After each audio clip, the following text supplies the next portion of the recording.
The river was calm. The air, thick with the scent of incense. Siraporn Kanwang smiled as she completed a sacred Buddhist ritual, believing she was cleansing her soul. Moments later, she gasped, her body convulsing, her vision blurring. She clutched at her throat, collapsing onto the cold riverbank, her final breath stolen by an invisible killer. Witnesses rushed to her side, but it was already too late. The poison had done its job. This was no accident. This was murder. And the woman standing nearby, the one who had just shared a meal with her, the one who had been her friend, was about to be unmasked as Thailand's most ruthless serial killer. Her name? Sararat Rangsiwuthaporn. But soon, the world would know her by another name. Cyanide. Over the course of nearly a decade, she left a trail of bodies, friends, acquaintances, people who trusted her, all falling victim to the same silent, undetectable poison. The scale of her crimes would shake Thailand to its core. And the question that haunted everyone was, how did she get away with it for so long? Born and raised in Thailand, Sararat lived what many would call an ordinary life. She wasn't the product of a broken home. She wasn't raised in hardship. By all accounts, she had a normal upbringing. But beneath the surface, there were signs, subtle ones, that hinted at something darker. Those who knew her described her as charming but calculating. A woman who knew how to get what she wanted. She had a talent for persuasion, a way of making people trust her without question. Friends and acquaintances would later recall how she could talk her way out of almost anything, whether it was financial troubles, personal conflicts, or suspicious situations. She pursued business ventures, often presenting herself as successful and well-connected. But behind the facade, she struggled. Money was always an issue. And when money became tight, she found ways to survive, ways that would soon turn deadly. One of the most defining moments in her life came when she married a high-ranking police officer. This connection gave her something invaluable: protection. Influence. The ability to move through life with little scrutiny. When people questioned her, they hesitated. After all, who would suspect the wife of a police officer? But beneath the image of a respectable woman was something far more sinister. Her relationships, both personal and financial, often ended in deceit. Borrowed money that was never repaid. Broken promises. Lies that piled up until they became impossible to ignore. Were these early warning signs of what was to come? Or was it only when desperation took over that Sararat crossed the line from deception to murder? One thing is certain, her past laid the foundation for what would become a killing spree unlike anything Thailand had ever seen. Cyanide. A poison so lethal that just a small amount can kill within minutes. It disrupts the body's ability to use oxygen, causing victims to suffocate from the inside out. The symptoms are quick and brutal: dizziness, seizures, cardiac arrest. And yet, in the right hands, cyanide can be the perfect murder weapon. No scent. No taste. Just death. For years, Sararat Rangsiwuthaporn used it to eliminate those who stood in her way. And no one suspected a thing. How did she get her hands on such a deadly substance? Investigators discovered that Sararat had easy access to cyanide, purchasing it online and through undisclosed sources. But her real skill was in using it without detection. She mixed it into food, drinks, and even medicine, offering her victims something they would never suspect to be their last meal. By the time they felt the first symptoms, it was already too late. Their bodies shut down, collapsing in public places, at social gatherings, and even in their own homes. And with no immediate signs of foul play, their deaths were often written off as natural causes. Sararat didn't kill strangers. She killed those who trusted her. Her victims were friends, acquaintances, and business partners, people who had one thing in common: they had something she wanted. Most were individuals who had lent her money, expecting to be repaid. Instead, they received a death sentence.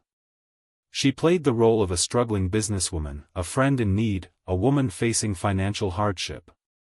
And people, out of kindness or obligation, helped her. What they didn't know was that their generosity came at a fatal cost. Once she got what she wanted, whether it was money, valuables, or even insurance payouts, she ensured they wouldn't be around to ask for it back. Though investigators now believe Sararat may have started poisoning people as early as 2015, her killing spree wasn't uncovered until 2023. And by then, the list of victims had grown. April 2023, Saraporn Kanwong collapses near a riverbank after a Buddhist ritual. Autopsy results show cyanide poisoning. This was the turning point, the moment that led investigators to look deeper. 2020 to 2023, multiple unexplained deaths of individuals who had financial ties to Sararat. Some victims showed signs of sudden illness before their deaths, but no one made the connection. One victim survived, an attempted poisoning gone wrong. This survivor would later become a key witness in the case against Sararat. But why did she kill? Was it for revenge? A power trip? No. It was money. Sararat had an addiction, online gambling.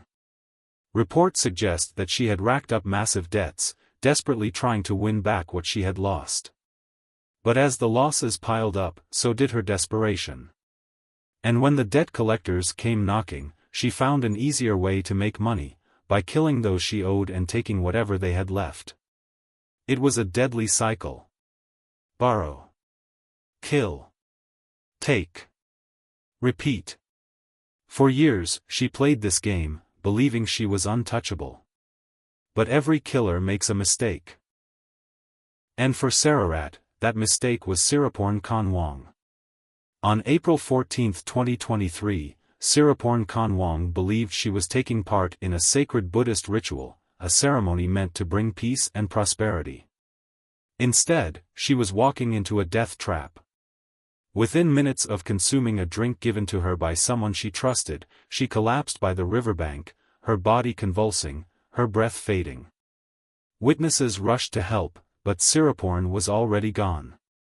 At first, her death seemed like another sudden tragedy. Maybe a heart attack. Maybe heatstroke. But something didn't sit right.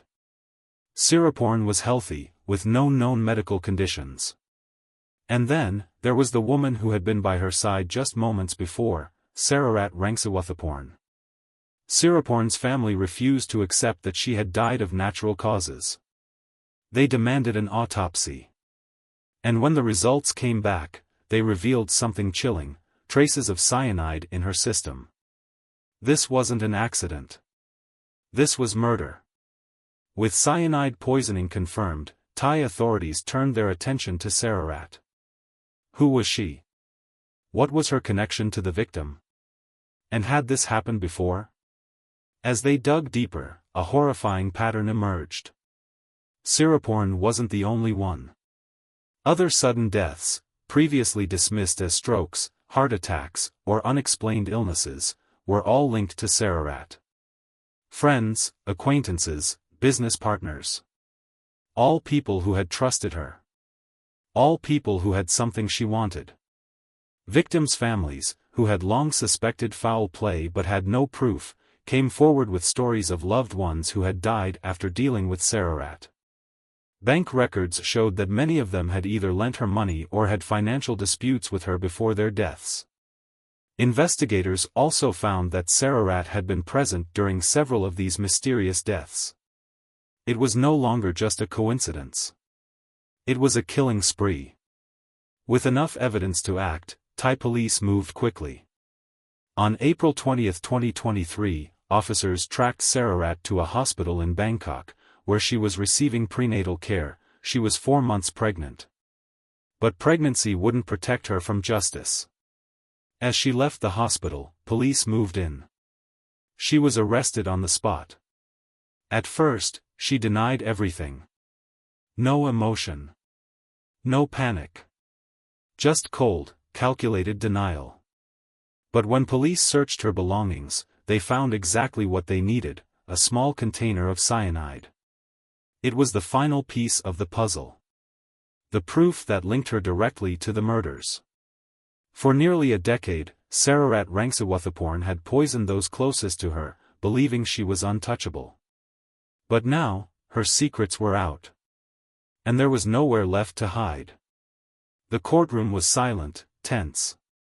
Families of the victims sat with hands clenched, waiting for the words that would decide Sararat Rangsiwuthaporn's fate.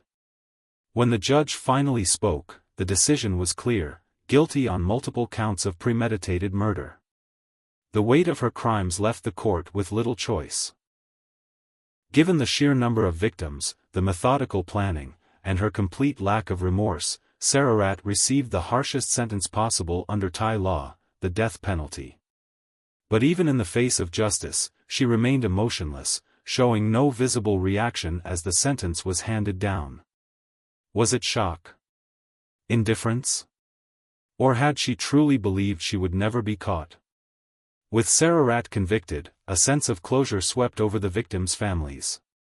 But in reality, the case left behind more questions than answers. Were there more victims? Some experts believe the real number could be much higher, as many deaths linked to Sararat were never investigated at the time. How did she get away with it for so long? Did she have connections protecting her?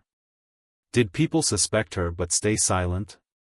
And most disturbingly, was she truly a cold-blooded killer from the start, or did financial desperation turn her into one? Sararat Rangsiwuthaporn was more than just a murderer. She was a master manipulator, a woman who used trust as her greatest weapon. For years, she exploited friendships, deceived those closest to her, and took lives with a silent, invisible killer, Cyanide.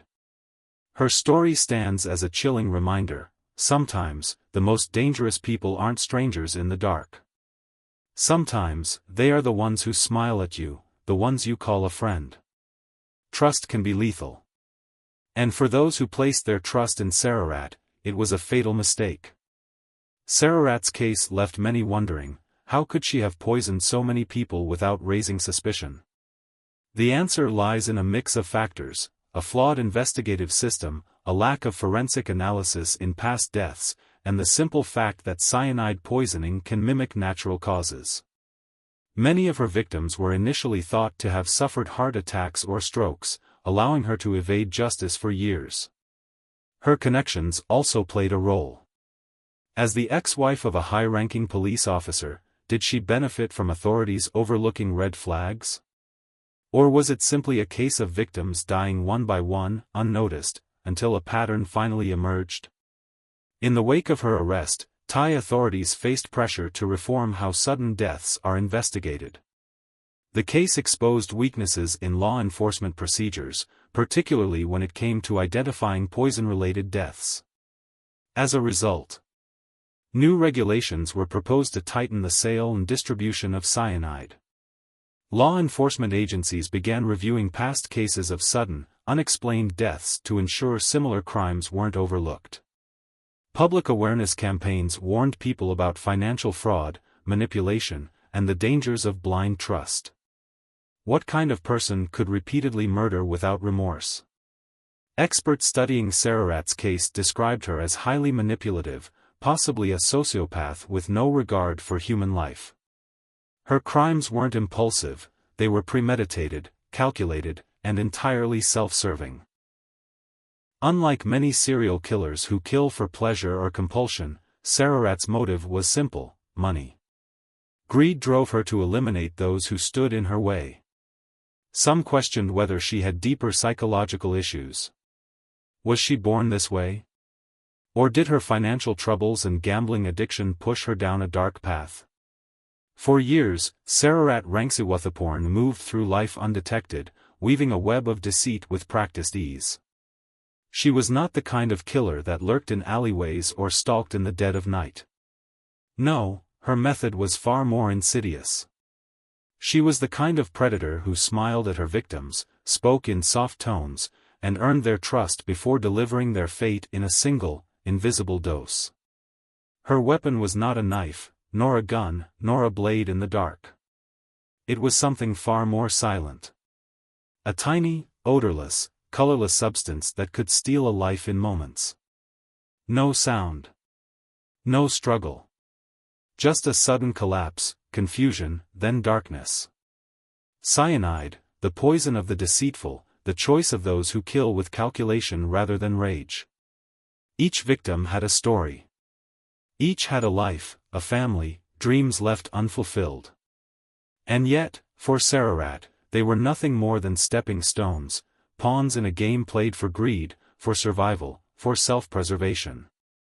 When they had served their purpose, she removed them without hesitation, erasing them as if they had never mattered at all.